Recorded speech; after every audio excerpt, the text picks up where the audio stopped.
Now we're going to take a look at guide selection modes. And there's a number of different ways that we can select our hairs. We can select them by the whole strand, by a vertex, by the roots, or by the tips. And we'll also talk about something called a zero hair.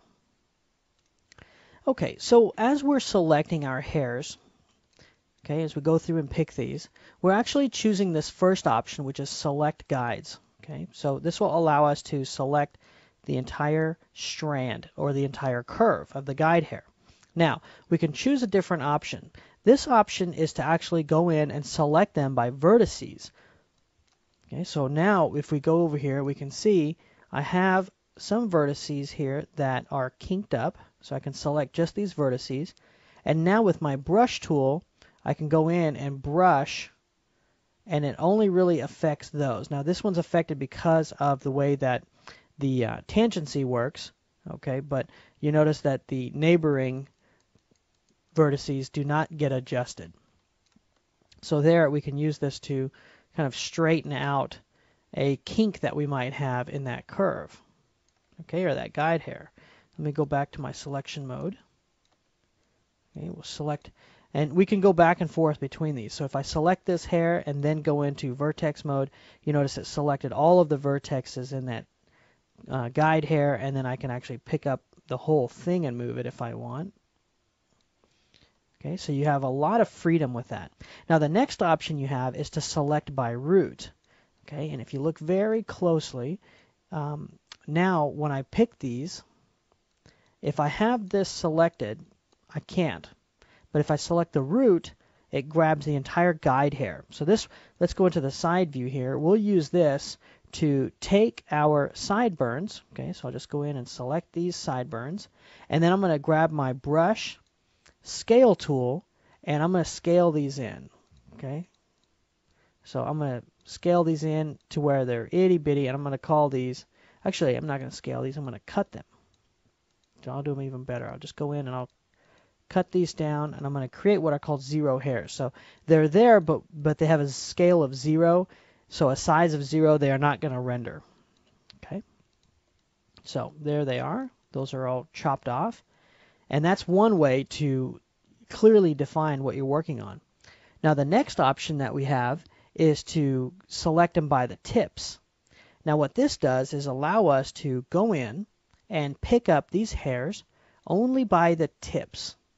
Now this is very different interaction than when we had the entire guide hair selected. So let me go into my move here. If I pick them up and move them, you notice that I'm only moving them based off of the tip, as opposed to the entire curve. So you see how this, when I move it back and forth, it kinks the entire hair.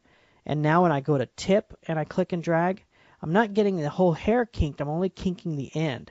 Well, where this would be useful for is if we wanted to go in and have real slight curl. So we can just go in and give it a really nice little curl like this. Or maybe we want to clump the ends. So we might want to take these and kind of clump them together. Okay, so we have that available to us. So those are the different ways that we can access this. Now, we can actually go through and grow. So notice that we have these selected. Watch, as I hit grow, you notice our selection changed. Let me go to wireframe mode. It might be easier to see. I'll grow the selection, and we can keep growing the selection until we have the whole head covered. And this goes out in a radial pattern. Now, one other option that we do have is we can take some of these points, okay, let's say these right here, and I can say, you know what, let's invert this selection. I don't want to mess with these, but I want to mess with all the rest of the guide hairs. We can come over here and choose this button, which will invert the selection. Okay? And of course, you can use a regular, like Control, click and drag to deselect, Shift, click and drag to add to your selection. You can toggle. You can do all the regular selection tools, features that you can do normally in Maya with these hairs. Now, one last thing I want to show you is if we do have one of these hairs selected, okay, let's say this one right here, and I want to work on a couple of these vertices on this guide hair. So let's say these two.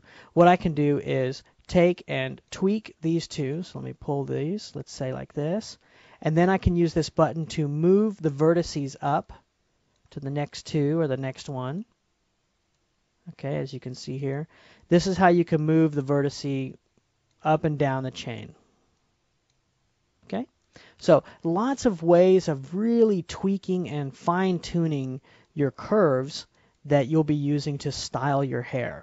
And those are really the fast and easy ways of wrapping up the rest of the shelf here. Finally, we have the hide and unhide. So if I grab some of these, I can say unhide those or hide those and you won't see them. Okay, so I'll just grab half of my head here and I'll hide them. So I don't see any of those guide hairs. And then the other button will show all those hairs again. There we go.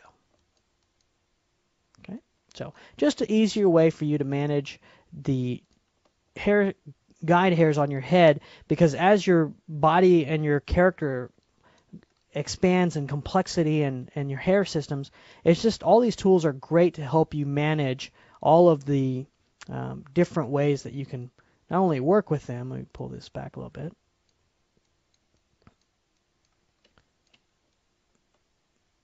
All right, let me just style that. As you can see, it becomes very addictive because there's just an endless possibility of what you can do. I'm going to just cut this hair back a little bit. There we go. All right, fun stuff. So that's a nutshell how to use the different guide selections, hiding, growing your selection, as well as inverting and moving up and down your selections.